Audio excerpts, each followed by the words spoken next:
Welcome to another week's episode of Good Ole Gamers. I'm Lyle McClendon. I'm here with Brandon Gentry. Fuck off. And I'm here with this week's guest, Matt Glover. Howdy. How are you doing? I'm great. I guess I'm like the yin and the yang to like all the cursing. I'll just be like, howdy. Yeah, you gotta have a pretty filthy fucking mouth around here. Oh, it won't be a problem. I think you know that. Well, we got another episode for you this week. We're going to go ahead and get started with a news segment, and one that just fucking butt hurts the shit out of me. Silent Hills has been officially canceled. Yep, the one with Norman Reedus, and who else was it? Hideo Kojima and Guillermo del Toro, however the fuck it is pronounced. It's close enough, right? Yeah, Not close Norman enough. Reedus, basically. Not Norman Reedus. the man that brought you Pan's Labyrinth and Pacific Rim, Guillermo del Toro, I think. Anyways, they were working on it together. Yeah, and they had the playable teaser on the PlayStation Network. Which they pulled. Yeah, they pulled it. But so they'd gotten into it. It wasn't just like... Yeah, they were well into this game already, like, producing it. And they said they were going to continue making Silent Hills games, but they just pulled the plug on this one. I think a lot of it has to do with the fact, like we had talked about a couple weeks ago, Hideo Kojima leaving Konami after Metal Gear Solid Phantom Pain comes out, is a lot of it. Because I'm pretty sure Del Toro still wanted to do it.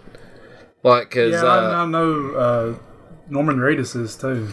The first question that got asked about if it was still in production to him, I think the quote was something like, it hurts my greasy heart to tell you that I don't think it's happening.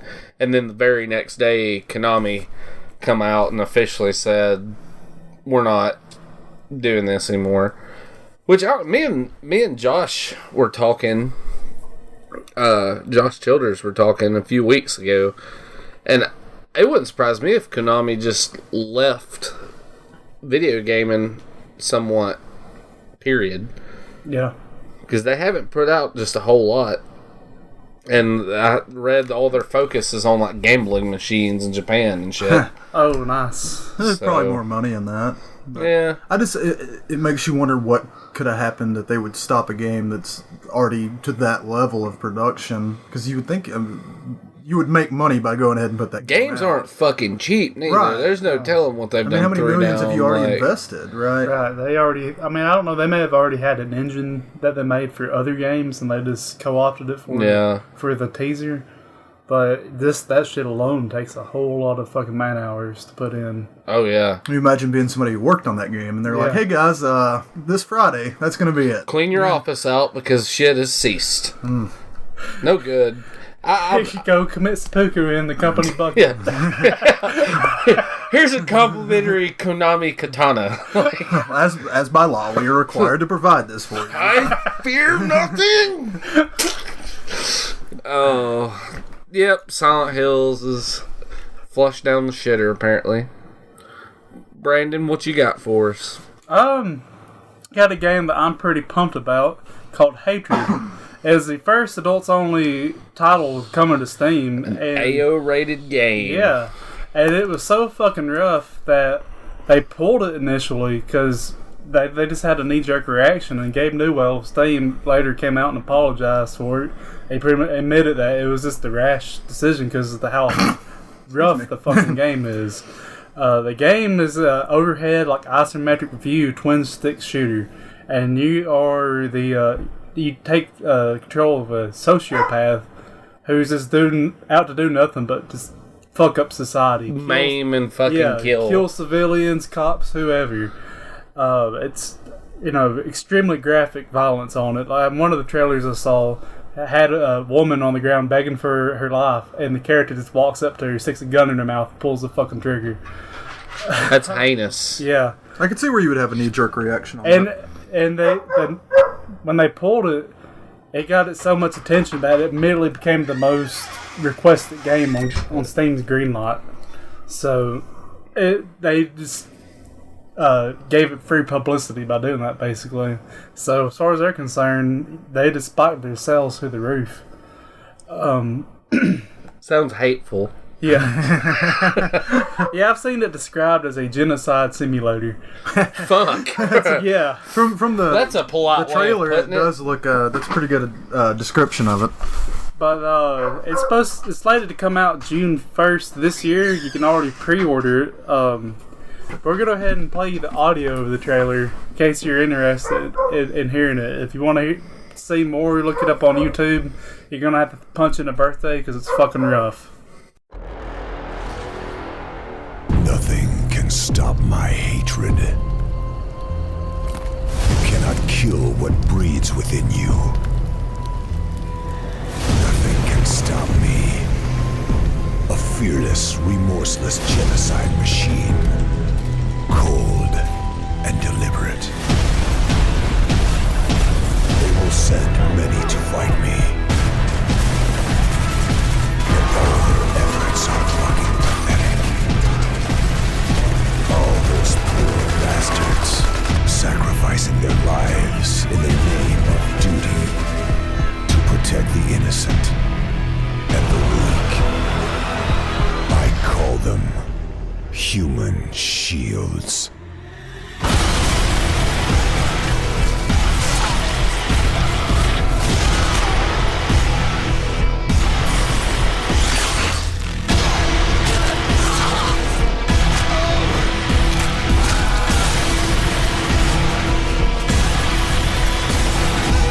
Welcome to your nightmare, motherfuckers.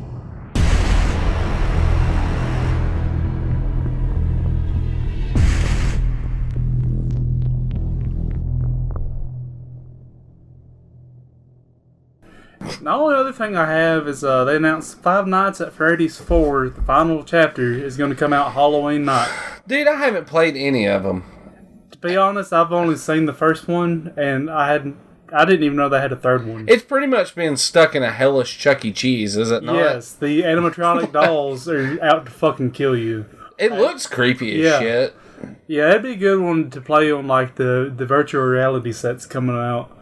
I imagine it would get you. But yeah, if you don't know what they're about, you're working in like a Chuck E. Cheese like place called Freddy's, and you were working the night shift as security, and you got this cheap ass boss who somehow managed to ration your electricity. That's a fucking feat right there. Shit.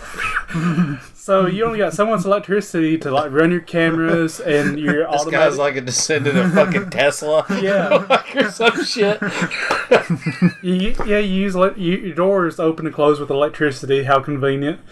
You'd think someone trying to save electricity would not have doors open. Electrical and close. opening doors. So not only does he control it, but he's like sadistic in the way. If you want to save energy, wood doors. Yeah, it's this wonderful invention that's been around for a few thousand years called wood. have latches. It's amazing. It comes from this thing called a tree. But yeah, they look like pretty cool games. I own some of them, and I've been meaning to play them at some point. You know, along with the other hundreds of games on my Steam account that I haven't got around to playing yet. But yeah, it's coming out Halloween night. So if you're at home like a loser, and We might be home like losers. Maybe we could do like a Twitch stream or I some got kids, shit. so I got to take them to That'd be retreat. great. Oh yeah. I mean, I'll come. I mean, I'll do something on Halloween. Like, I don't know, sit at home and get drunk. Play Five Nights at Freddy's 4, Record final chapter.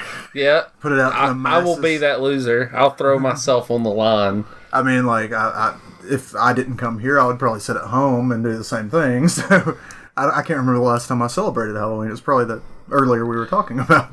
I usually celebrate by getting hammered and just watching fucking horror movies constantly. That's a good one. So yeah, if you're tired of your usual Halloween routine of beating your meat all night and yelling at the kids for egging your house, try Five Nights at Freddy's 4. It won't disappoint you. Or it might. Possibly. I don't fucking know. Yeah. We're not viable. fucking fortune tellers here. That's not viable what we do alternative. here. Well, I guess we can go ahead and kick off into our topic. Just go straight into this motherfucker. 'Cause Balls deep, baby. It's going to be a lengthy one, I think, tonight. Because there's a lot of special memories. Indeed. A lot of them I completely forgot about until I started looking up Game Boy games. I was like, holy shit, I remember this game. I was kind of the same way, more with like the handheld, like Tiger, like the individual games. LCD. Yeah, the ones that I'm like, oh, I used to have that, and just totally was gone, you know? Yeah. Just so you people at home know, we're talking about handhelds tonight. Not your Games. cock. Not your stepshul, but Not your pocket rocket. Not your Halloween night. Not your That's what flashlight. yeah, not any of those things that require hand action. I don't know much what work. to say without just being like, things you don't put your dick in. It's not your goddamn dildos. Yeah. Fifis, as they call them in the joint, I believe. Oh. Lord have mercy. We'll start out at the bottom of the barrel, though, since you wanted to bring that up first, Matt. We'll talk about the Tiger LCD games. Remember that shit? Yeah. Like, if you don't know what a Tiger LCD game I is, played this one as a it kid. made sounds like that. And that's wonderful. That's Sonic the Hedgehog, by the Yeah, way. this Power Rangers one is in my hand. I played this one as a kid. I remember. They'll throw some batteries in it. I'm not that ready to get back into it. I remember it being a turd, but I liked it. They were like, those things were like $20 a piece when they first come out. I remember.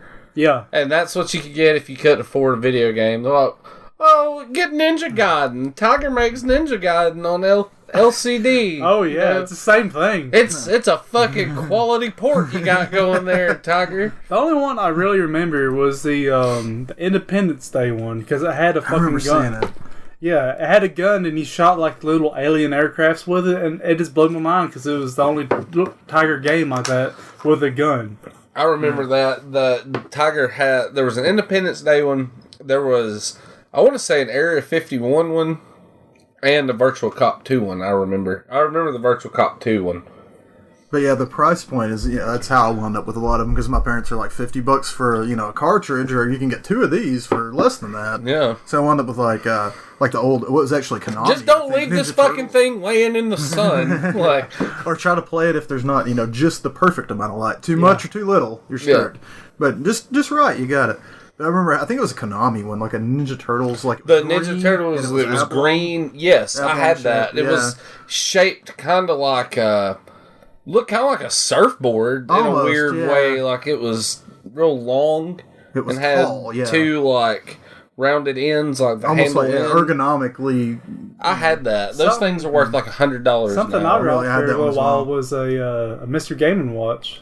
Game & Watch was like the beginning Yeah. for Nintendo, I man. thought that was the most badass shit walking around with a fucking video game on my Right, wrist. we were talking about that Yeah, earlier dude. Before we started recording. I had tried a to look Dick up Tracy info. game that was. I remember go, Tracy, come in, and you could shoot fucking mobsters, press a button. People were like, you're like walking into people at Walmart. You're like, oh, I'm sorry. I'm like, That was- goddamn kid, That was the goddamn original video texting. game. Yeah. Like you're just running and shit. And I had a Batman one of some sort, but I tried to Google that stuff, and you can't find much info on them. Like you'd see a few here and there, and a lot of it was like stuff that they've made in the last few years to mimic what they used to have. But I couldn't find a whole lot about it because I was going to write down some notes for it. The only one I ever had the Game & Watch was the Dick Tracy one. Like, that thing was so badass. I had But- one that had a couple games on it, but I distinctly remember having a shitty Donkey Kong game on there. But it was fun for what it was. Yeah, it had, a couple levels on it where it was very linear to go up there to get Donkey Kong. But Which, I don't know about you guys as much, but like we couldn't get away with like Game Boys at school. But if you had like that watch, then you could play your game. Oh, while you're yeah. at school, and I still you could managed to slide a sneak little my bit. Game Boy to school Right. quite a fucking bit Yeah, back in the day. You could slide by a lot easier if you just had that watch. One of my favorite memories is my senior year. Actually, I didn't get in any fucking trouble till my senior year. My physics teacher pissed me off because he was pretty much picking on a girl in our class. She was very impish, nervous. And I just was like, why don't you just tell him go fuck himself? And he heard me say it. So I got in-school suspension for like 3 days. And I remember I snuck my Game Boy Color in school and would just sit in the office and have it hid in my book, sitting there playing fucking Zelda.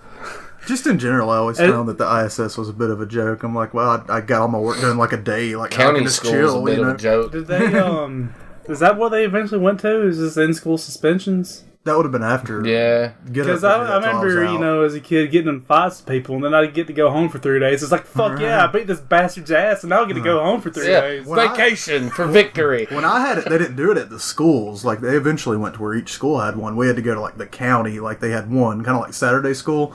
So you'd have to go and sit in, like, these little cubicles and, like, this... I think they got people to run it that, like, couldn't legally teach anymore because they were crazy.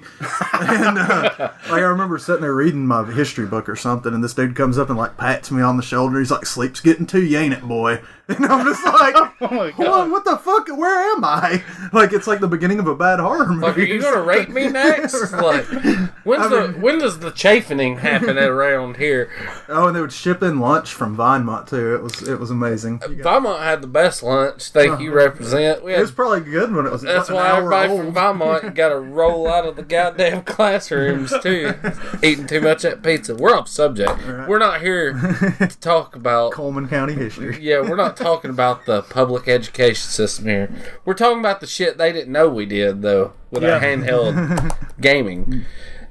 I'm a Game Boy. Motherfucking Game Boy. Yep, that was handheld for me. That was mine, too, man. There's so many handhelds, but Game Boy was the one that just really... It was the one that took off. Everybody, I mean, if you had a handheld game, it was Game Boy. Dude, one of my favorite childhood memories of all fucking time. My dad my parents work, so after school I'd stay with my grandparents for a few hours. Well, my dad and my grandpa went in together to get me one, and my dad come pick me up, and he usually had his like cooler or his lunchbox in the front. And he was like, go out there and get me a Coke out of the lunchbox. Well, I went out there and his lunchbox wasn't in the truck. The fucking brand new Game Boy was sitting there in the seat. Sweet. And I just remember being like walking around the yard playing fucking Tetris for like hours.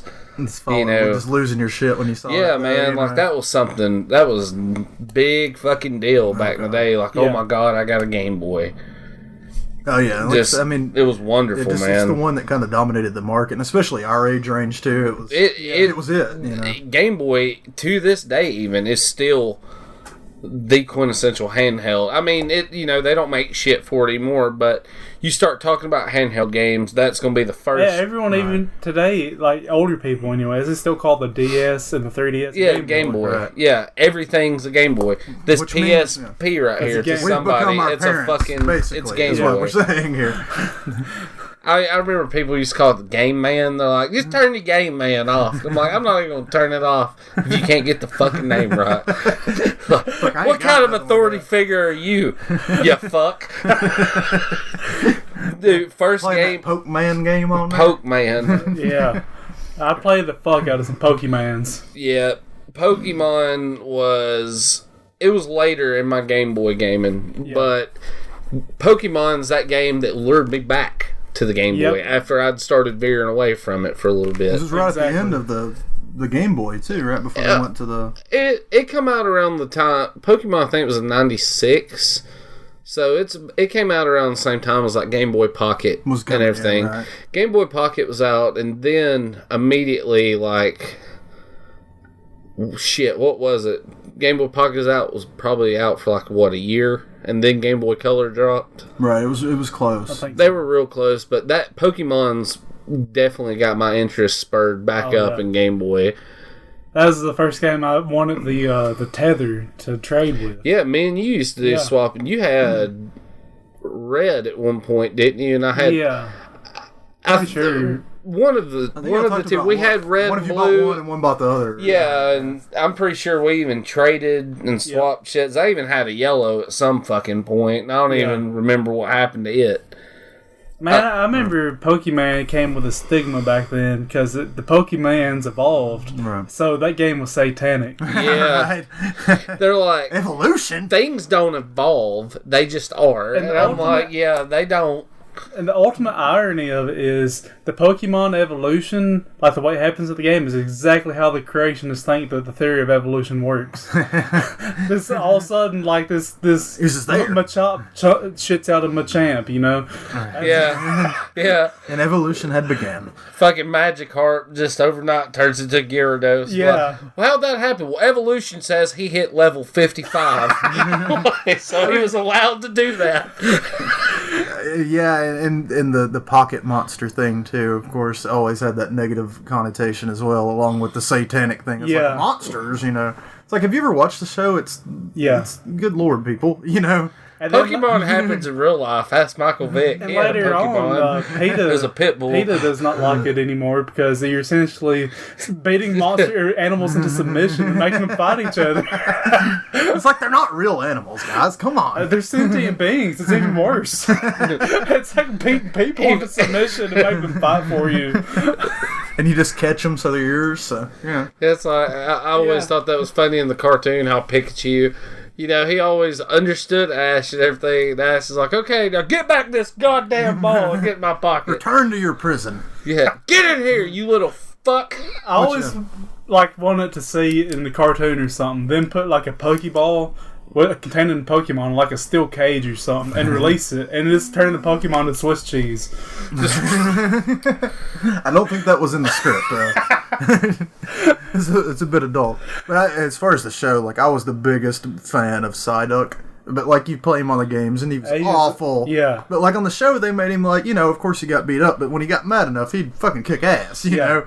But you never got that on the game. That's the biggest thing with Pokemon I was always complained about, because I'm like, on TV, he's like Superman when you piss him off.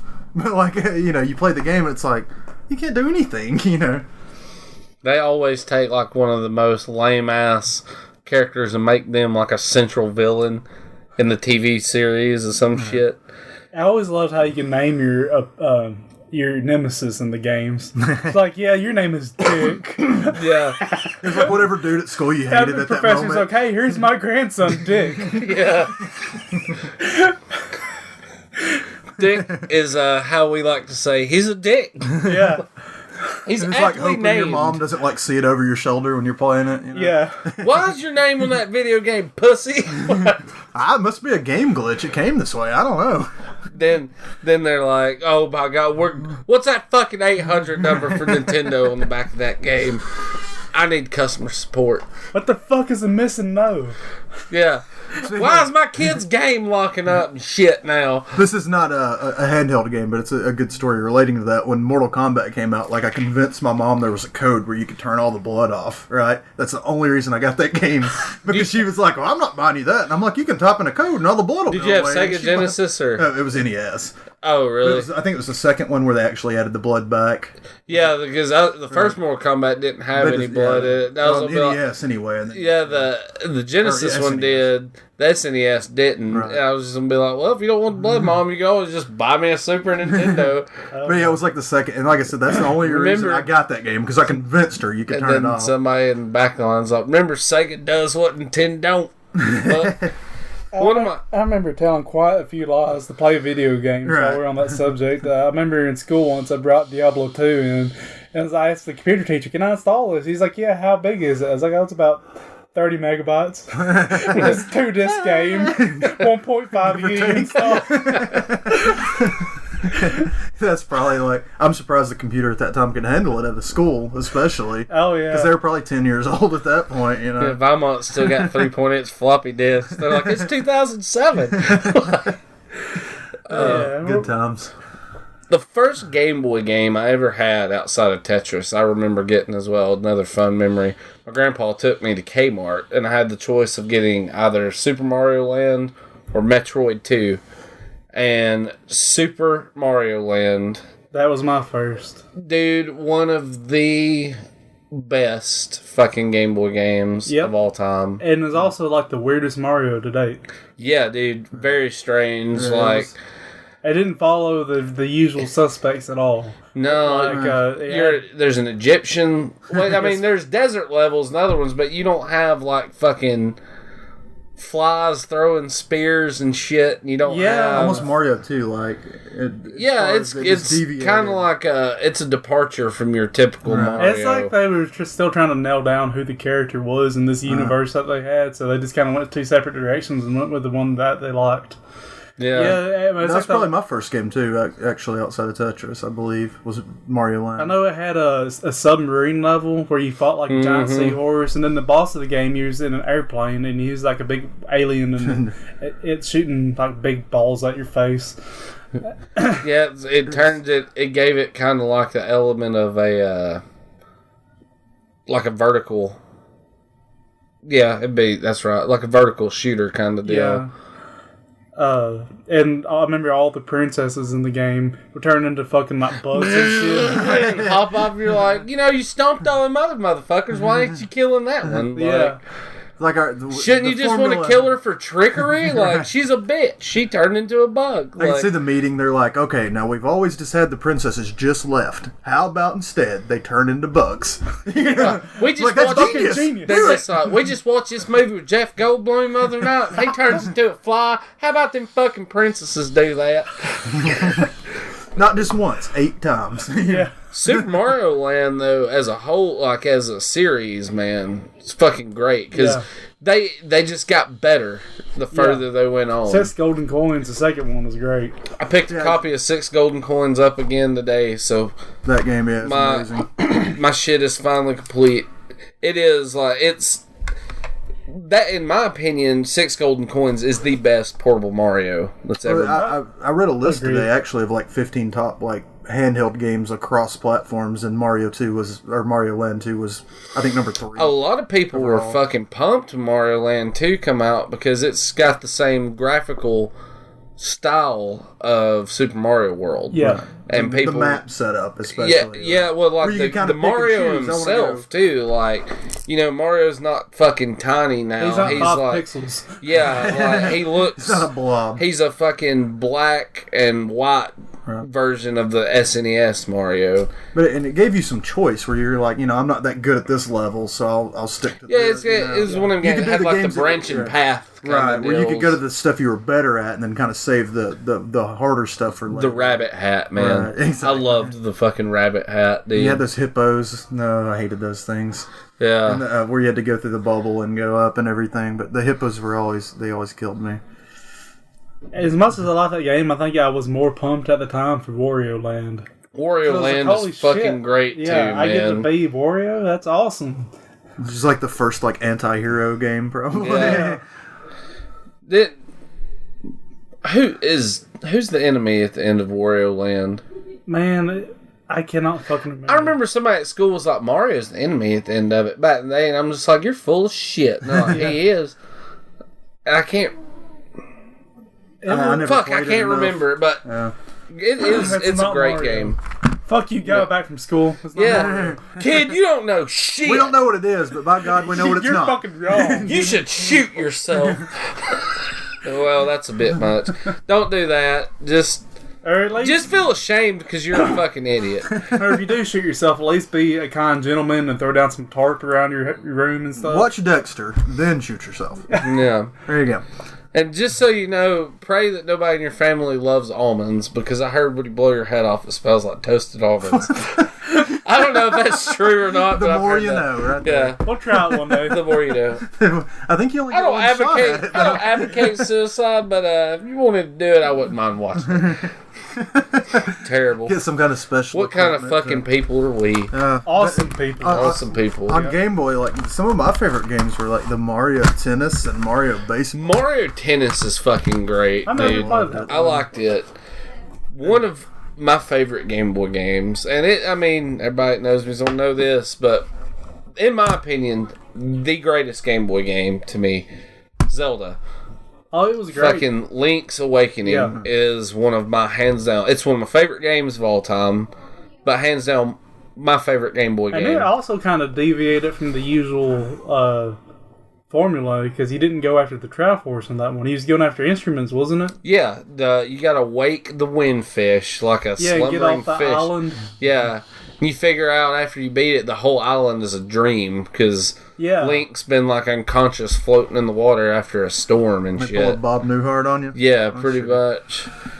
Like, they do the whole Roseanne thing. Like, it's not a story. Roseanne wasn't an actual family. It was a fat woman writing a love story that just so happened to be the tale of Roseanne. I think I went over your head with the Newhart there, huh? Yeah, a that little bit. Newhart show where it wound up his second show was just a dream from his first show, which started that whole shit of everything's a dream, you know. Oh.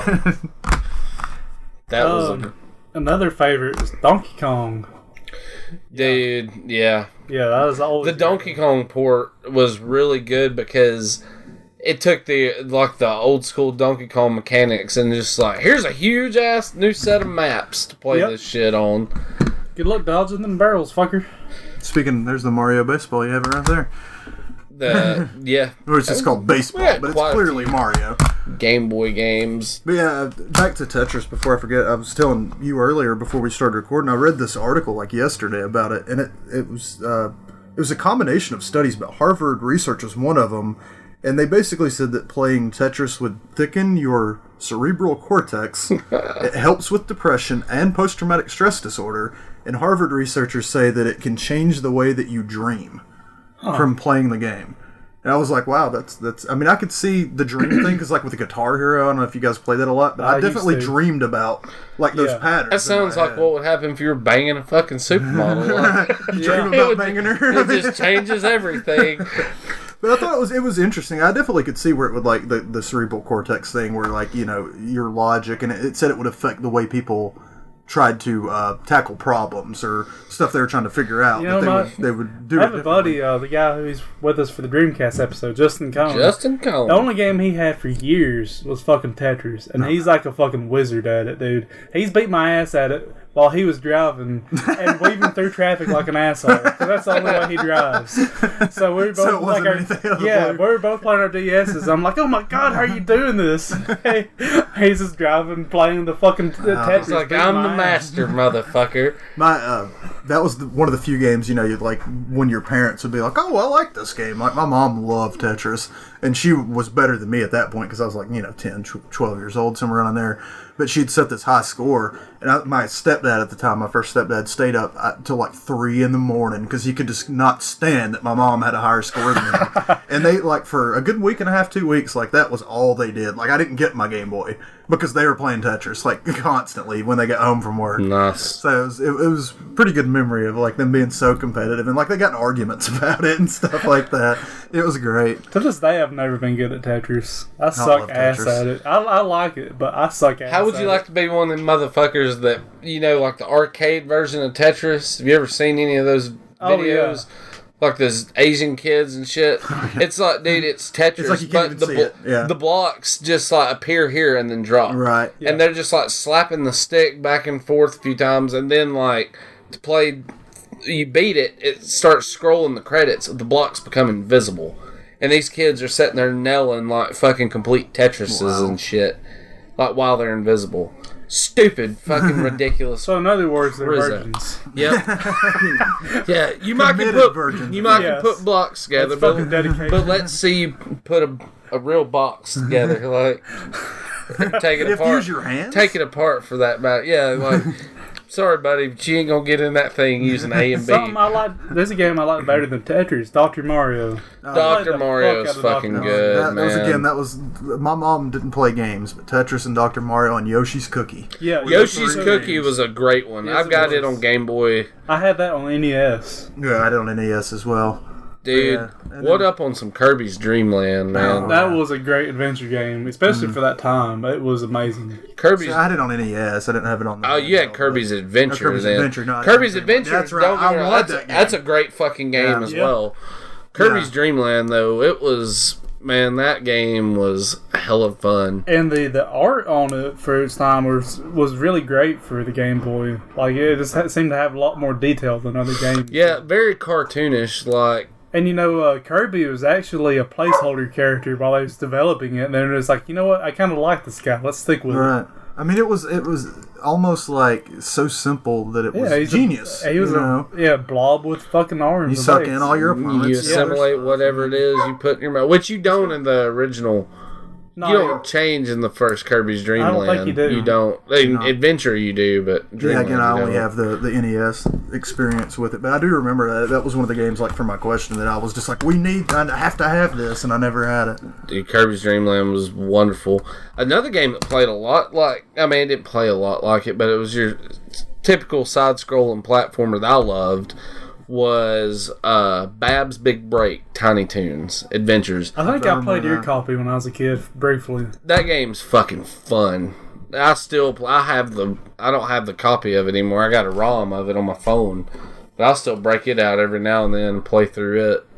It's incredibly easy, but it's fucking good. I like the Tiny Toons NES games, I believe. Or was it SNES? I think they were on both. I don't know. There was NES in it. NES had Tiny Toon Adventures 1 and 2 and Cartoon Maker, and the only two I knew of on SNES was Buster, Bust Loose, and Wacky Sports. So they were on both. I think NES is where I was thinking that's. But most of them games, I think, were fairly decent.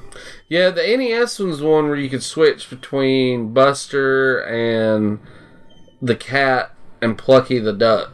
And Plucky flew, and the cat could climb up walls and shit, Ninja Gaiden style. And I think Buster just threw carrots because he was kind of a you always gotta have lame a ass. You know, somebody's gotta suck. Yeah. Mm-hmm. Kind of like on Mario 2, you know. Yeah. Yeah, there was always somebody you didn't want. Dude, there was quite a few good RPGs on Game Boy. Final Fantasy Adventure 1, 2, and 3. I didn't play any of those. Wait, they were actually not Final Fantasy games, I don't think. I think that they were designed as something else, and then at the last minute to just Hey, this is Final Fantasy, guys. because Square didn't make them. Sunsoft published them, I do believe. So they just threw a little bit of window dressing on them. It's not like your typical turn-based Final Fantasy either. It's more like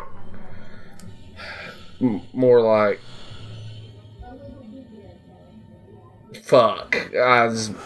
My brain went off track. It's more like a Zelda style game. Okay. Kind of deal. More of an adventure. Yeah, I can chop all that shit out. Yeah, more of like an adventure setup than like turn-based battle. As far as Game Boy RPGs goes, to me, again, Pokemon is the RPG for Game Boy. I love that you say Pokemon. Yes, it's always Pokemons. Pokemons, not Pokemon, goddamn. Pokemans. How many Pokemans you holding in your deck? That's Come on, give me some fucking burritos and play some Pokemons. On your video games. On my video games. On that old game, man, I got. Game 2. Because I'm not a boy. Harvest Moon for Game Boy was a good great. one. That was my first Farmville. Yeah. Fuck Farmville, play Harvest Moon. Right, You ain't gotta bother people's for fucking clicks Right. or any of that horse shit. If you send me an invite to Farmville, I wish they had a thing for Farmville where somebody sent you an invite.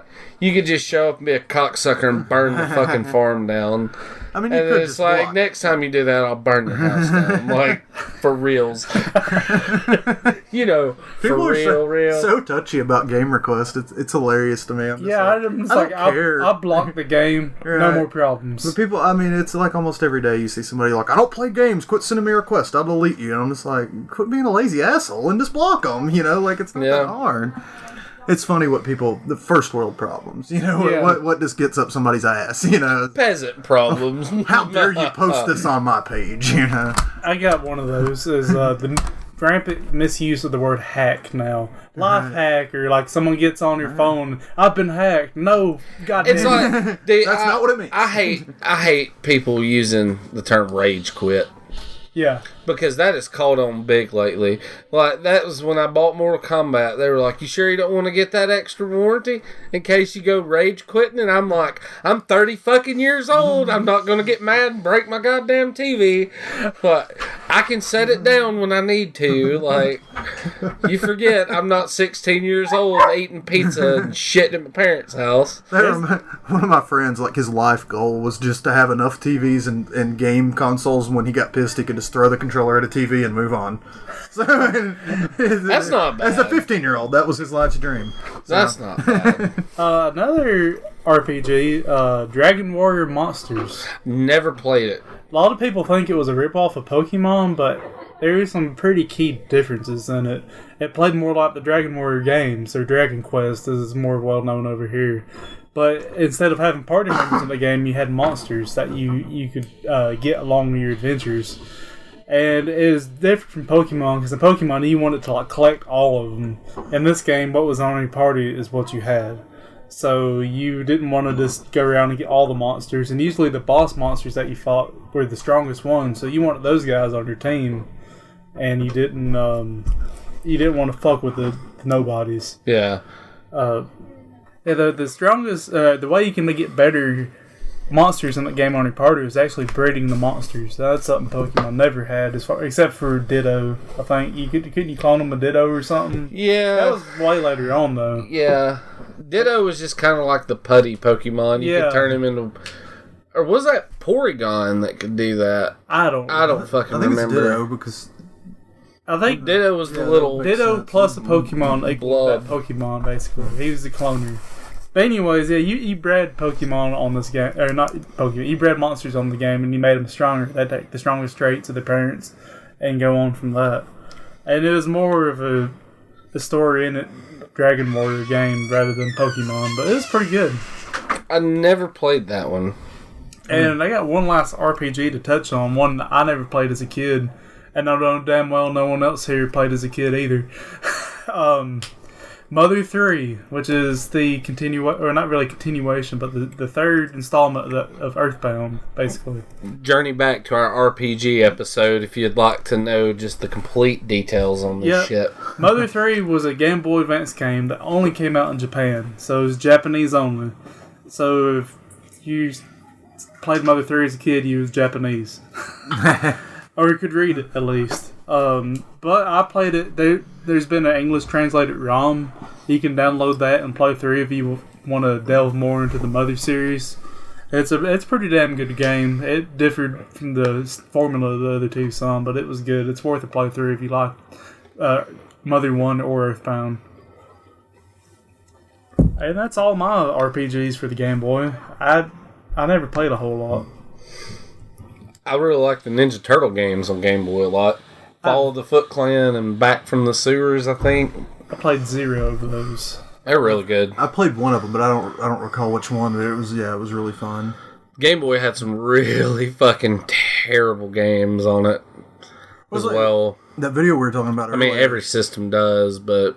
That video we watched before, it surprised me. I didn't know they kind of launched with almost the same stuff they launched. Yeah, the NES library was pretty much the Game Boy launch library. Tennis, baseball. One good simultaneous launch, I think they launched at the same time, DuckTales. That was a great Game Boy game. Yeah. It was the NES one. Yeah, DuckTales was fucking great. Yeah. And even the music on the Game Boy was a simplified music version of the NES one, but it was still fucking amazing. Battletoads on Game Boy also was a badass translation. Yeah. You could actually beat that one level? the car? No, you're talking about the racer or whatever? Right. Yeah, fuck that level, dude. I could spend a whole episode talking about how bad that fucking level butt hurts me still this day. And that game was so fun too. And then you get to that level and it's there's not shit you can do. God forbid you let your buddy play with you, because if they suck, you're screwed. You know. Yeah. Pokemon the trading card game on Game Boy, I actually liked it pretty well. See, I'm surprised I never played that one as big as I was into the Yeah, because it come out around the same time that it came out the same time the card game did, pretty much. Yeah. It was really fun. I faintly remember it, but I remember kind of the attitude was like, well, why would I play a card game on Game Boy when I can play, Yeah, when they actually had the game, or and I think that was kind of the sour attitude people had about it, because I can play card games in person. Yeah. Right? I kind of missed the Game Boy Advance train. I did too. That was my early college years, and I was too worried about other shit to, back then, than playing Game Boy. I had a few Game Boy Advance games. I played the Zelda games in there, of course, like Minish Cap and I think Minish Cap was actually the only one other than the Link to the Past port that they did. I kind of missed the GBA thing though completely. Yeah, I did too. DS though, I got back on the DS train. I played it some. Pokemon brought me back into it, to be honest. And then after I played that game through and through, I'm like, yeah, I think I'm done with Pokemon now. Man, I got my fix. I think I'm just done with it. I had the DS. I still have my DS, but I had like 5 or 6 games on it. I played the shit out of Grand Theft Auto, the Chinatown War game. Yeah, I did too. There was some really good moments in that game. I loved digging through the trash can looking for guns or something, and you'd get like a dildo or a rotten hamburger. Yeah, just give you a little foul noise. Oh, I got a dildo. It's almost like the somebody's let's make eating a half deal of this thing. burger. I played that and the Zelda DS games, Spirit Tracks, and I can't think of the name of the other one. The Phantom Hourglass. I played them. But 3DS, man, I fucking love my 3DS. I haven't even touched one yet. I haven't either. Dude, I got one you can touch here in a minute, big boy. I love my 3DS, man. I got Ocarina of Time, Majora's Mask 3D on it. Really good. Super Mario 3D Land. Fucking awesome. So much fun. Yeah, it's amazing the amount of technology in that small space. Yeah, Yeah, I man. saw a hack recently where they booted Windows 8 from the 3DS. Really? Yeah, imagine you can't do shit on it after that because Right. you eat all your fucking resources. Yeah. It's like you can look at it. It Though. looks pretty. I can boot up Internet Explorer and get viruses. Before I forget, on the before we get too far away from Game Boy, but the original Game Boy, all the accessories that came with it. Oh, we didn't fuck touch Oh, that. yeah, we do need to Like, touch Do you on remember that. how pimped out my brick Game Boy was for a time there? Brandon had it all. Like everything. Yeah, it was like a 10-pound Game Boy. He had that. Yeah, go ahead. I had the speakers that folded out with a magnifying glass on top. Right. of The it. handy With the light. boy. Yeah, and the So you light. could play at night, And yeah. then I had the Game Genie on the top. I had the Game Genie. What a fucking abomination sticking out of the top. Yeah. It makes I your can't Game even Boy imagine. like as long as a cracker box. Yeah. Like, you're walking around carrying a fucking It's like the it's jumbo like- remote that old people use. It's the gaming version of like the old school like boombox on your shoulder. Yeah, pretty much, dude. And it had that little bitty ass book.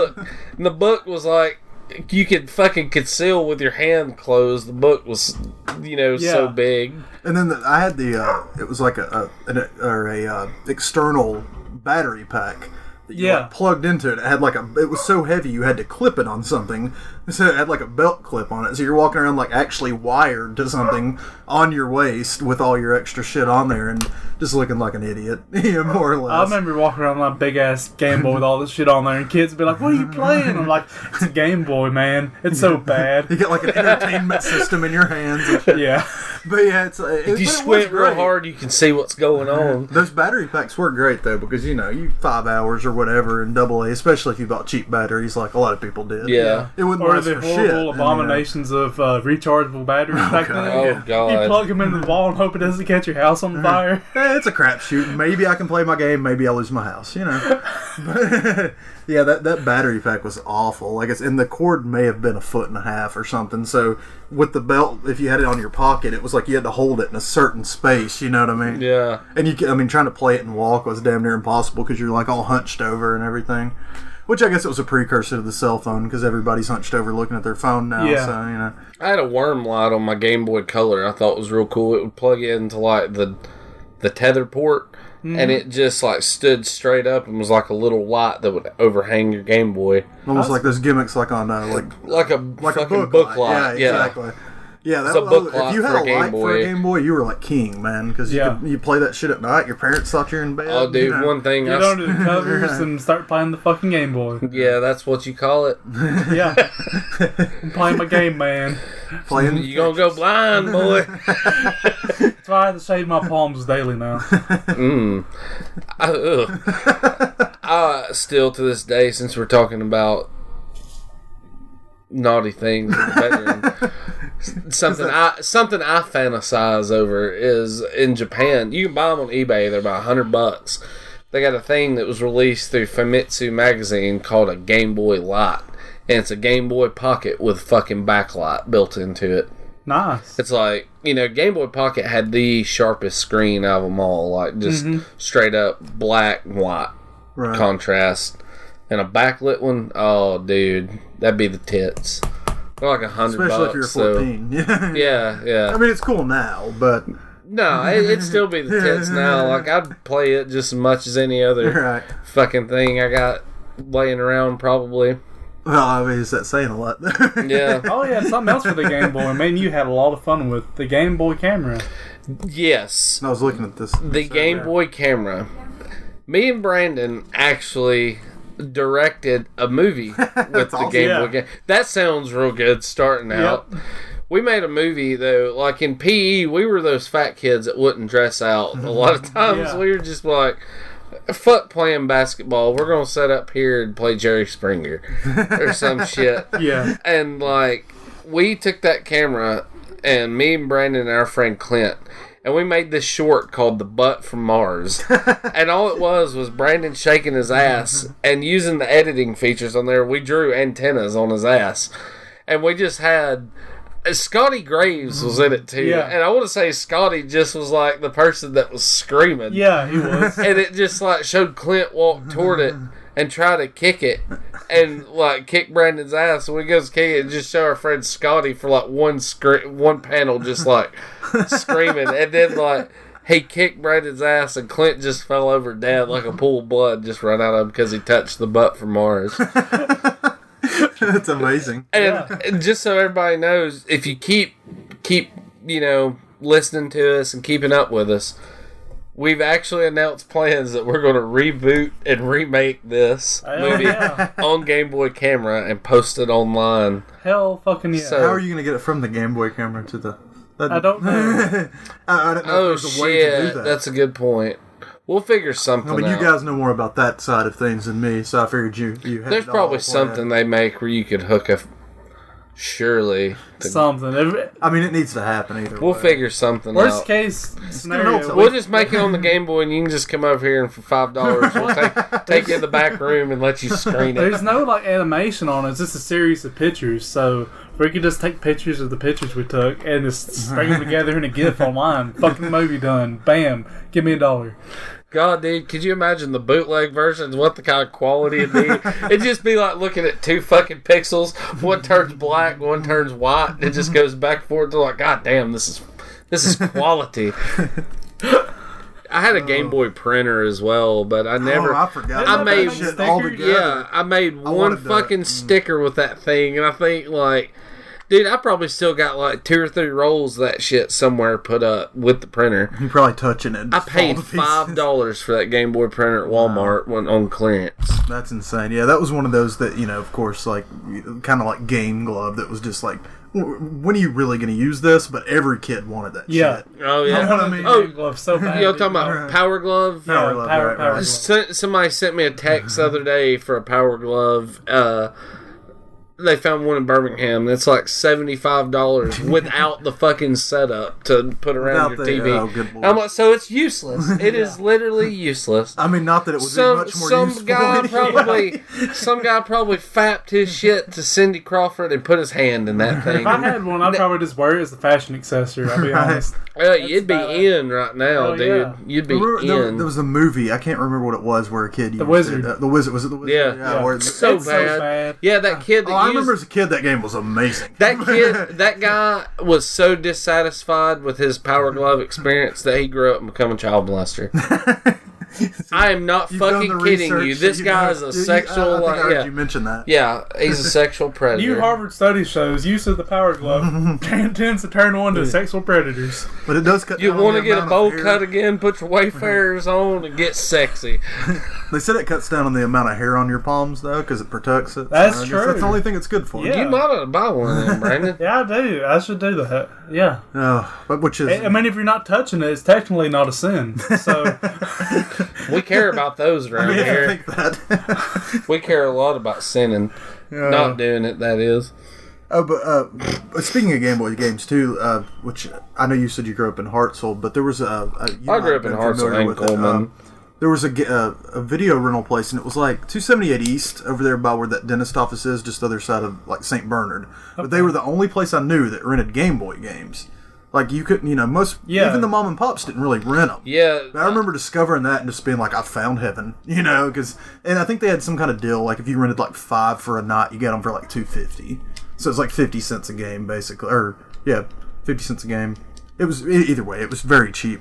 But like it was just like the most amazing thing because you could actually try all these Game Boy games before you bought them. Because I mean, literally, it's the only place I knew of that. and rented Game Boy them. games are such a shit shoot, so that's Right. amazing. And for the price, you could you could easily buy spend whatever and have just a god awful game that you want to throw out of your car on the way home. Yeah. And I think we've all experienced that. Where we're like, Dude, I love the Alien games. Love them all, but Alien 3 is one Game Boy game that would make me fist fuck my Game Boy to demise. Because that game, it's pretty much it's one of them broken games that got released, And they can't patch that shit. Yeah. no downloadable content on that, huh? Yeah. No DLC for those quality games. But yeah, that was, like I said, it was being 8-10 years old, whatever, like being able to rent games like that was just insane. Like it was, like I lived in Good Hope, so that was out of the way to get over there. Mm. But I would just I demanded my mom get a rental account there so we could go, It was pretty badass. I've watched The Good Son with Macaulay Culkin 22 times, and if you don't rent from there, I'll kill you. It's funny you mention that because this is way off topic. But I was in a Scholars Bowl tournament in college, right? And it was all like this. They call it trash, and it's just current events, sports, stuff like that. But for the top culture. 10, they gave away books that were movies that were turned into novels, rather than the opposite way around. And the one that I got was the fucking Good Son, novelized from the movie. Nice. Oh my god, it's amazing. Nice. But yeah, it was great. They had some. I think they had Dirty Dancing turned from a movie to a book, which you can imagine was just gold. Oh yeah. And as soon as I saw The Good Son, I'm like, I'm getting that motherfucker, and I walked out with it. It was great. It makes you want to dirty dance after reading it. But yeah, as disturbing as The Good Son is, the book is worse. I imagine. Yeah. Just seeing Macaulay Culkin be a little hellion, You're kill like, people. that's that cute kid from Home Alone. Yeah. I kind of wish, Joe Pesci's, Joe Pesci would have been more of, a Goodfellas Joe Pesci. And when he finally caught Kevin McAllister, he's like, "You little motherfucker!" And he just stabs him 50 times with an ink pen. "Fuck you, you little motherfucker! You think I'm fucking funny? You fucking fuck!" Am I a clown to you? Yeah, you think it's fucking funny? You listen here, you Jew motherfucker! If I ever come back out here, I'll bury you in that fucking desert. And then as soon as that scene ends, you have fucking adult Kevin Arnold narrate it. It was a strange time when he stabbed Macaulay Culkin to death with that pen. The summer of '98. I didn't know how I felt about it, but it was Macaulay Culkin. I was like, kill him now or he grows up, becomes a drug addict. Oh, foreshadowing. God's work. I think I'm a bad influence. He's doing the Lord's work now. I think I'm a bad influence as far as getting us away from the games. Okay. Well, Game Boy, I could talk about Game Boy for 2 more hours. I mean, it is. I've marked out every Game Boy thing I have. Here. Pretty much. Other notable handhelds, though, the Sega Game Gear. I always wanted one of those. Never had one. I told Lyle that the other day. I begged for one because it's amazing. The graphics on it were so far ahead of. I'm thinking of the Nomad. I wanted the Nomad. My deal with the Nomad. I never had a Game Gear, but I've always had a Genesis. my grandparents bought me a Sega Nomad for Christmas. I traded my Sega Nomad to Larry Cook for this Game Gear because I didn't have a Game Gear and I had a Genesis. So I'm like, well, I can play Genesis games, but I can't do the Game Gear thing. So I swapped, and I still have the Game Gear now. There was Streets I had Rage. a note on mine. I remember, I think it was about 3rd grade. This kid in school, like the kid that had money, of course, because Game Gears were the most Yeah, expensive Game thing. Gears were expensive. Had a Game Gear, and I literally would pay him my break money like every day to play his Game Gear at break. And like I think it was like NBA Live, maybe it was some basketball game that I was just like, I mean, literally every day for like a month. I gave him like my $1, like, here you go, let me play your Game Gear, buddy. And if it was too bright outside, I was just fucked. Yeah. Because God, he couldn't play it. Please, But like it was, I mean, that kid made money off me left and right, dude. And he was a rich kid anyway to begin with, but of course he was renting it out. Please God, one of y'all tell me that y'all remember that movie Surf Ninjas, where Leslie Nielsen's the bad guy in it, and that little Hawaiian kid's got a magical Game Gear. That's like, it's like Leslie Nielsen is made of 75% electronics.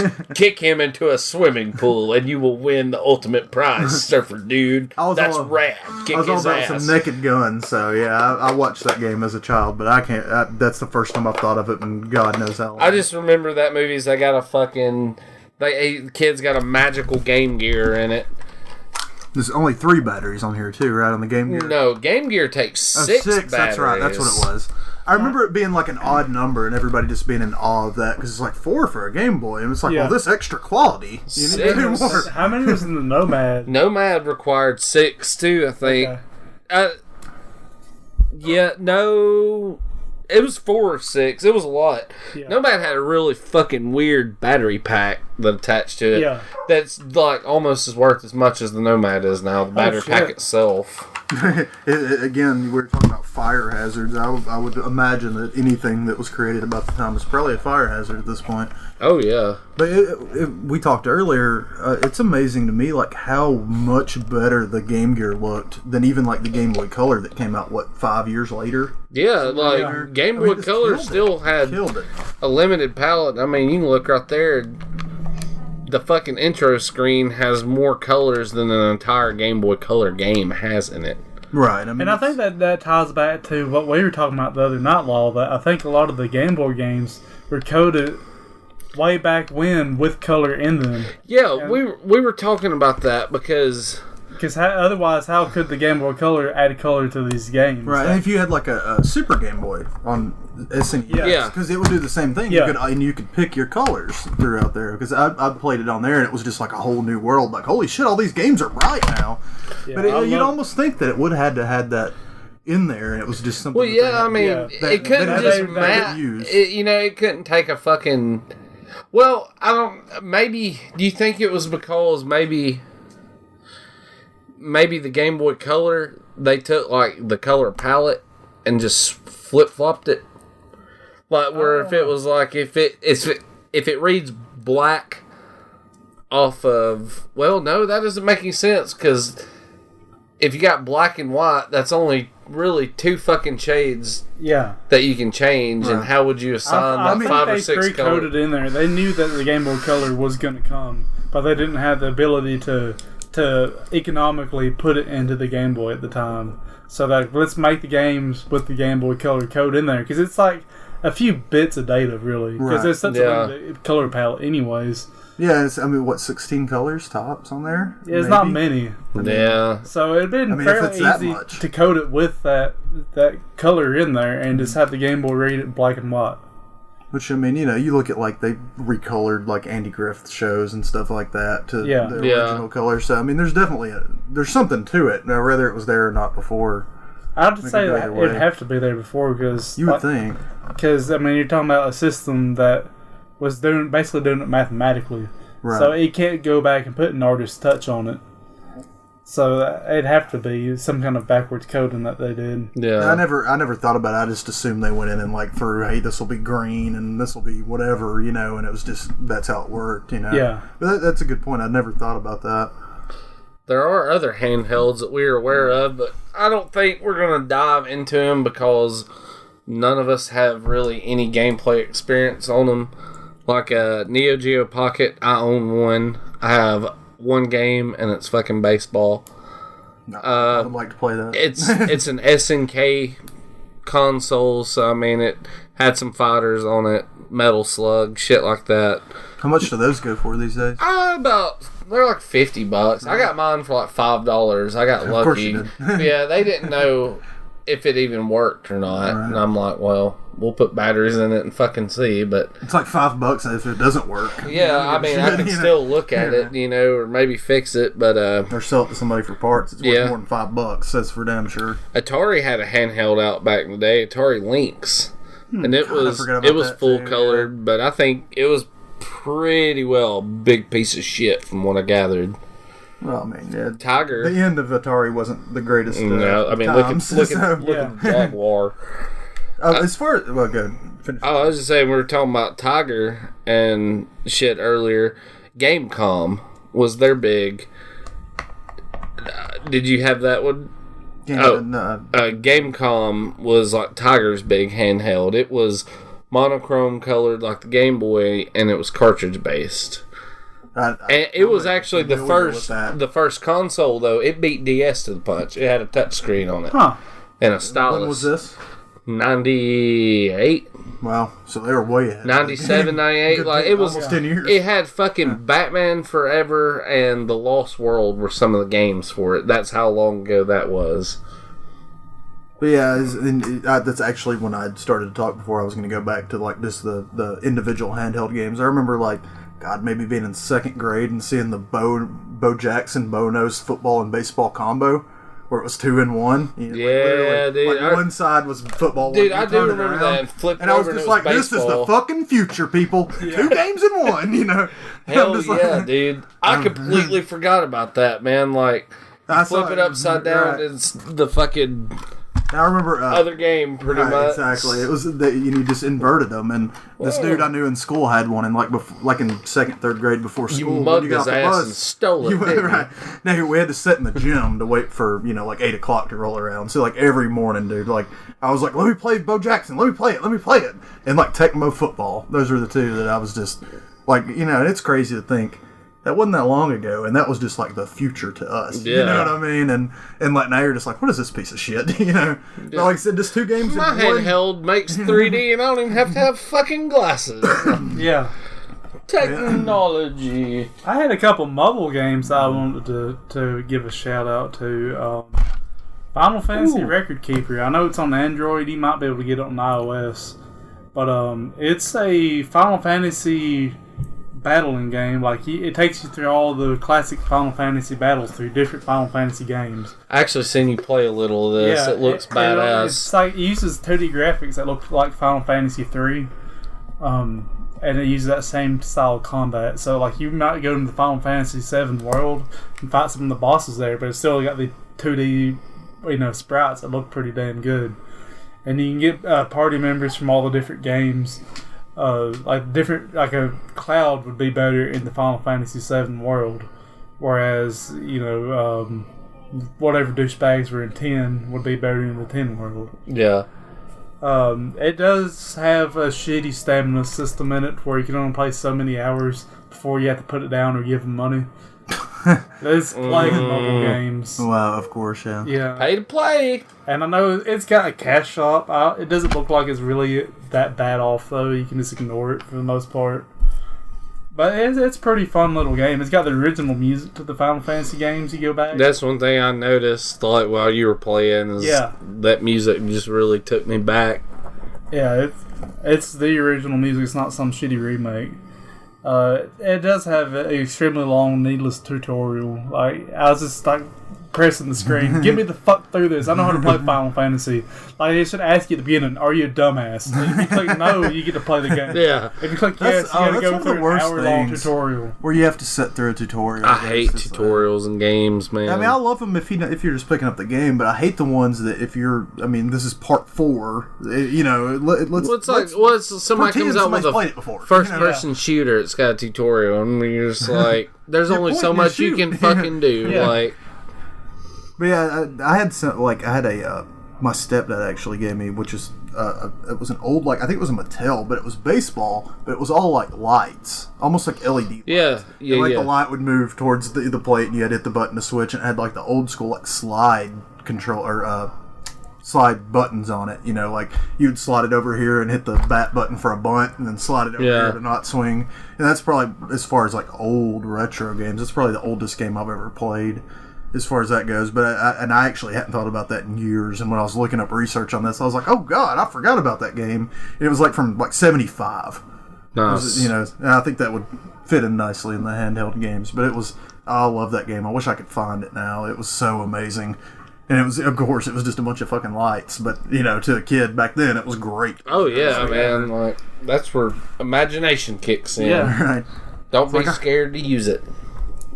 I think that's pretty much all my handheld stuff I have. I had another mobile game, it's Elder Signs Omens. Anyone that knows me knows that I'm big into Cthulhu and Lovecraftian lore. And this is actually based off the Arkham Horror board game. So basically, you form a party out of same characters from the Arkham Horror board game, and you go through these different areas on the map to try to seal off these gates that are letting in monsters, and it plays a lot like a board game would. You collect different spells and abilities from sealing off monsters, or sealing off gates, and you use those to defeat monsters or seal gates. And it's just a fun little time sink. Yeah, you can pick up and put down at your leisure. It's got the artwork from the board game, which it's a fantasy flight board game. They make good shit. They even made the app itself, so it's pretty damn awesome. It's not riddled with DLC or give us $5 to play another 20 minutes. None of that shit. I'm not gonna have a DLC rant. You pretty much pay like $10 for the game, and you got the game. There's I played like a few on my phone. Like I can't even remember the name of them. I'd have to open my phone to look at it. But there's one that I was addicted to there for a while called Cooking Master. It's literally just a cooking flash game, but it's mobile, like free game. Yeah, it's just it passed time when you're doing nothing, sitting there. Yeah, I mean it's not that. I still play Pac-Man and Tetris on my phone. I got all my emulators and ROMs on there. I get kind of bored every night. I play Game Boy games. I would have to have a Bluetooth controller. I can't. I've tried it. I just can't do the touchscreen controller. I got one of them little suction cup joysticks I've been using. Nice. I like it.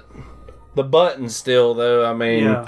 It's so awkward because you're used to touching those buttons outside of the screen, and then trying to do it on the screen, to me, throws me off. And I miss my Droid 4. Yeah, it had a slide-out physical keyboard. Right. I love physical keyboards. I hate this touchscreen shit. I'm still, to this day, I'm typoing like a motherfucker, hitting backspaces. You've seen some of the wonderful text I've sent you trying to I used to be like the master at texting and driving because I didn't even have to look at my phone. Because you could just feel, exactly you had what you were saying. That Droid 4 had a QWERTY keyboard on it, and you know where your home keys were. So I could just fucking text with my hands on the driving wheel, watching the road, and just glance down to make sure you didn't. Yeah. But now I can't do that. I just set my phone aside usually because I'll fucking run off the road and kill myself and die forever. That's at least, that was a new one on me earlier about the dude playing the Game Boy while he was driving. I don't think I've ever witnessed that in person. Oh, yeah. I might have an issue with that. You have to witness this cat in general. Yeah. Well, like you said, it sounds like he didn't drive well normally, so it didn't really matter. But yeah, he drives like an asshole, and he'll probably listen to this and agree with it 100%. He knows he drives like an asshole. We love you, Justin. Yep.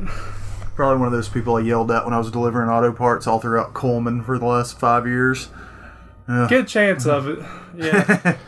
he drives like a dick. I'm the most laid back person in the world, but when you deliver or drive in Coleman for a living, you'll just become the road rage king, as you all know how drivers are. Emma, we drove to Huntsville earlier today, so I could go up to the game store and shit, and I got told like 3 or 4 times I have tremendous road rage because somebody cut me off, and I'm like, you fuck bag.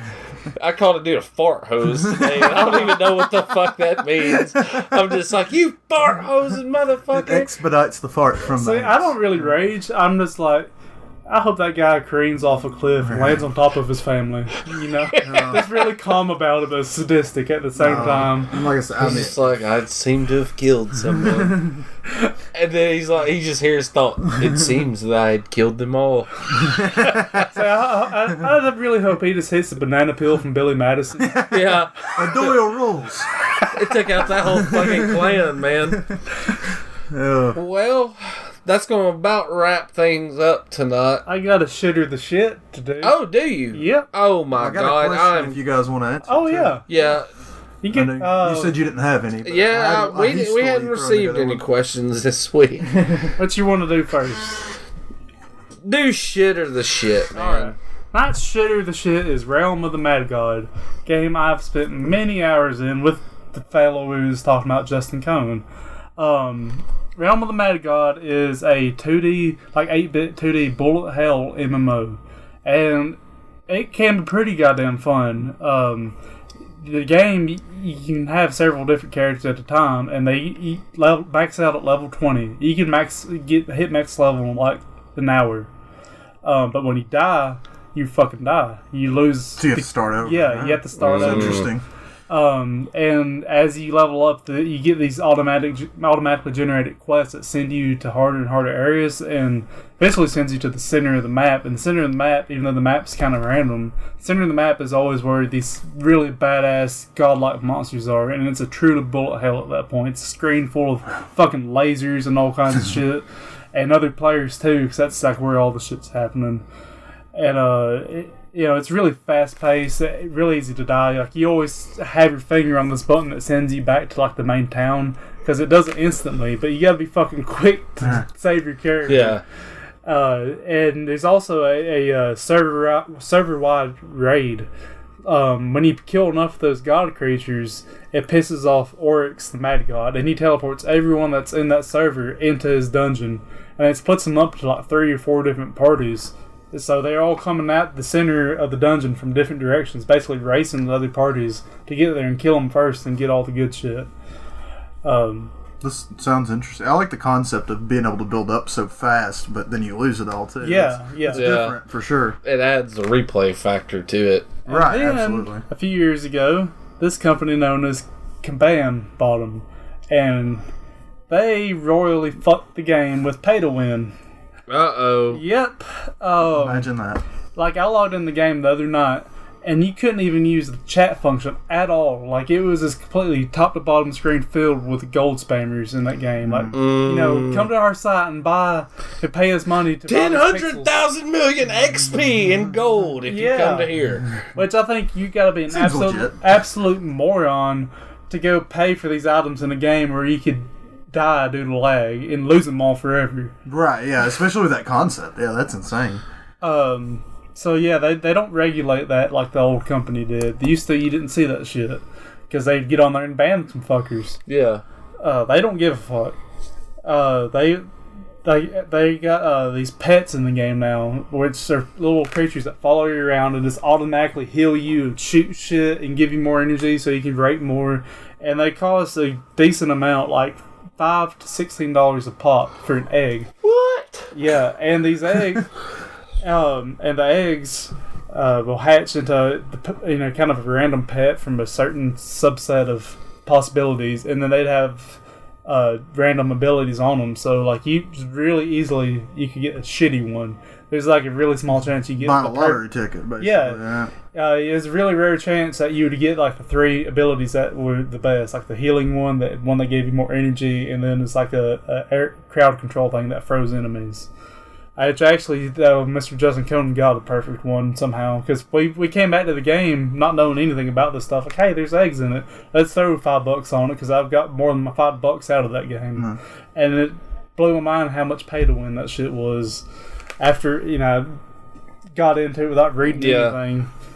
And then there's all kinds of other items and equipment you can buy for $5 each, and they even got the little gachapon boxes you can spend like $1 to $3 each on, and you might get something good, but you won't while you're throwing your money away on it. Yeah. So this game used to be the shit. Now it's a completely fucking pile of shit. So it's a flip-flopper. Yep. It used to be the shit. Now it is just some shit. Yep. So that's it. Don't play Realm of the Mad God unless you want to put up with gold spam and pay to win horse shit. Realm of the Mad God is shit. Yep. Don't mess with it. Fuck that game. I wish I didn't have to say that. It was fun while it lasted, but fuck that game. That's just like It's sad, it's worse man. when you have a game that's good and they just destroy. You know, Yeah. It'd be different. It sucked all along. Kind of like the Resident Evil series, 1 through 3. Well, even 4, beautiful. 5 and 6. Go fuck yourself, Capcom. They're like gravy train with biscuit wheels. Let's make another one. No shit.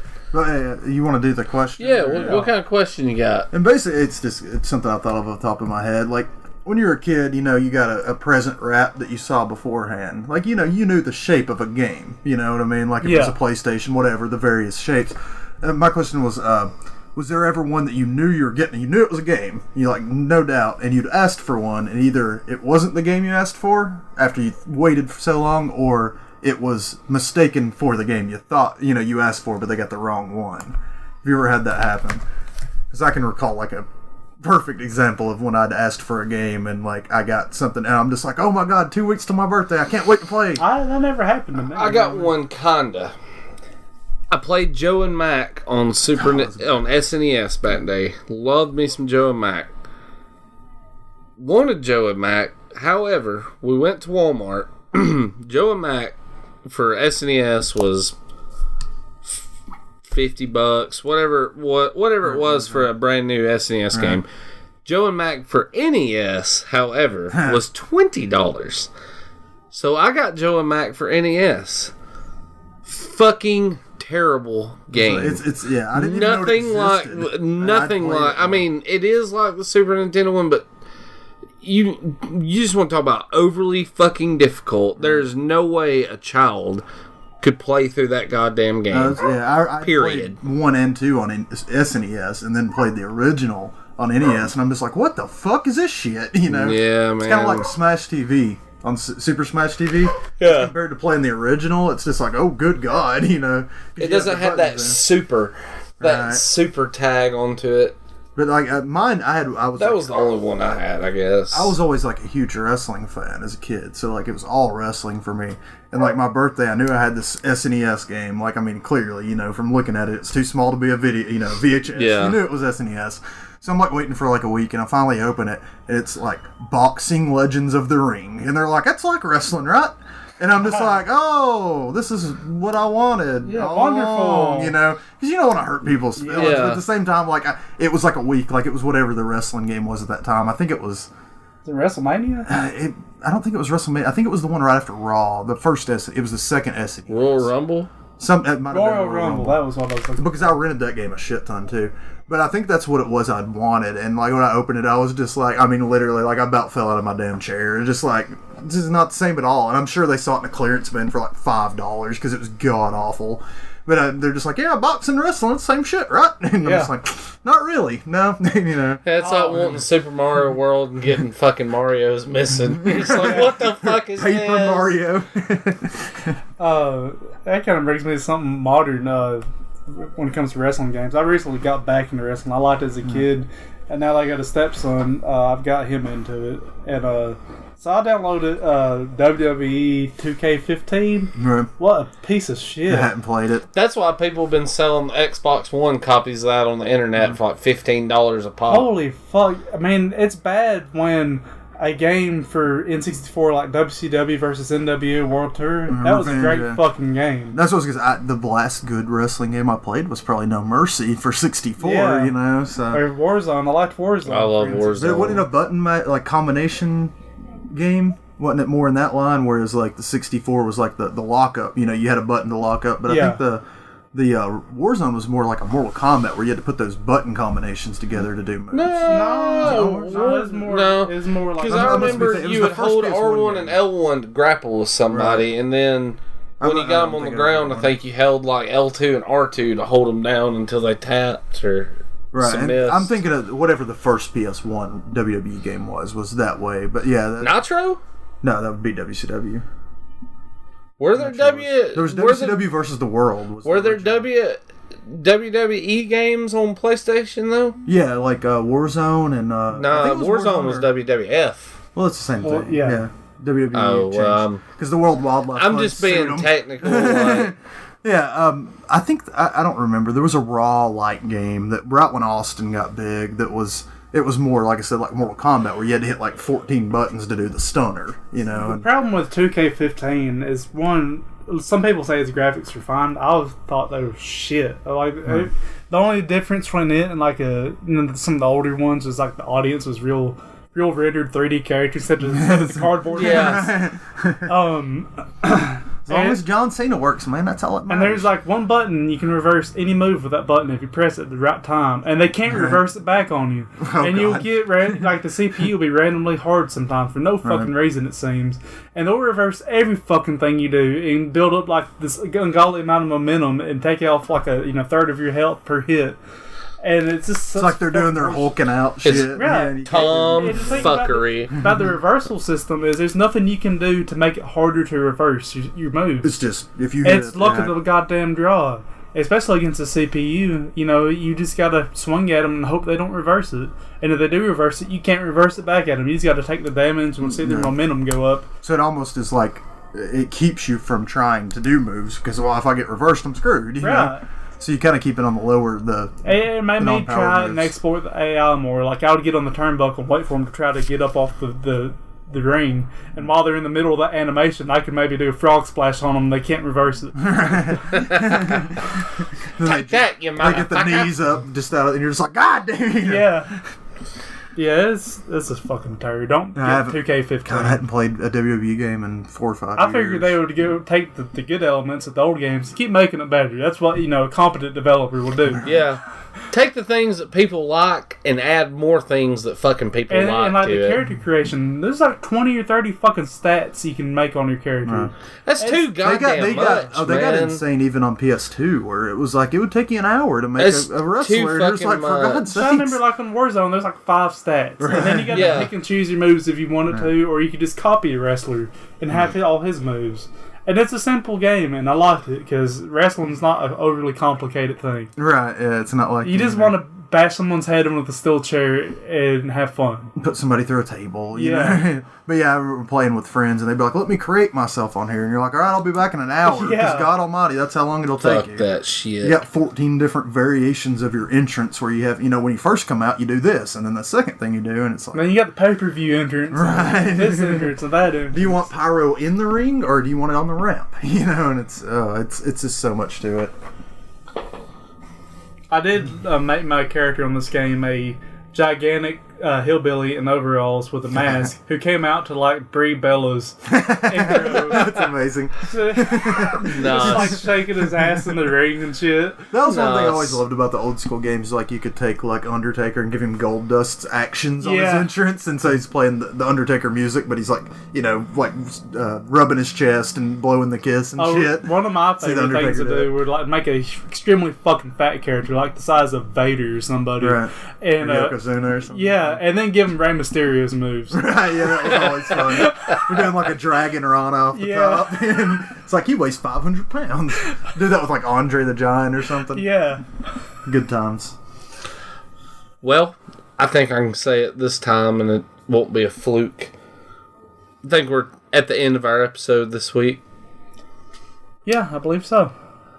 Sounds like it. If you want to hear more things from us, you can check us out, as you know, over at goodolegamers.com. Listens to episodes 1 through 5 or 6 when this one actually. Yeah. By the time you're listening to this, 1 through 6.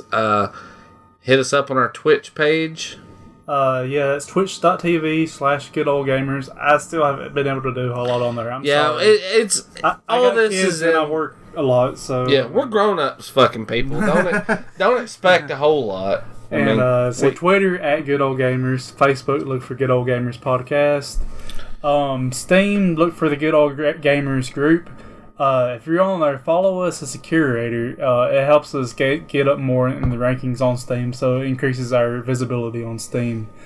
And speaking of that, starting today, which is being next Friday, when you hear it from now, I'm going to start another giveaway, and I think I'm going to start one about every week. I've got enough games banked now that I could probably do one weekly, and I'll just announce the winners on the podcast. So that's why I'm going to start it now with a week delay. I'll announce this giveaway next week, and then the following week after that, I'll tell who the winner is. So you heard that. All you got to do is listen, like, and share, and check our shit out. And who knows? You can win some free swag, Join man. the Steam group, because I literally just go to like randomnumbergenerator.org or some shit like that. Right. I get a random number. Yeah, I put in the range of Steam members we have, and I get a number in between there, and I just count left to right on the Steam group and pick that number. So if you want free games, join the same group. If you don't want free games, fuck you, man. what are you doing? Who Don't doesn't like listen free to it. games? Why are you listening? Yeah, go back to Soviet Russia where you have to pay for all your games. Yeah, back Stand in in line the for bread. Mother Russia, so you get the fucking Nintendo. Yeah. Be sure to just be sure to like us, Subscribe share to us on iTunes and Yes. give us a review. Even if it's a shitty review, give us a review. Just Helps the give us algorithm. anything. Help us. You help us, we'll help you. Essentially. Yeah. I'll give you a hand job for a good review on iTunes. But You heard it here, Yep. folks. That is recorded and documented. It is. So yep. keep that in mind. I'll be one of calloused up fucking machinist hands with cuts and AIDS all on it. Just on his hands. Yep. Sounds like a sexy good time. Well, Matt, thank you for being with us Thank you, tonight. man. Yep. And we have something we like to say around here, and we figured you could be the one to sign us off this evening. All right, man. Game over, man. Game over.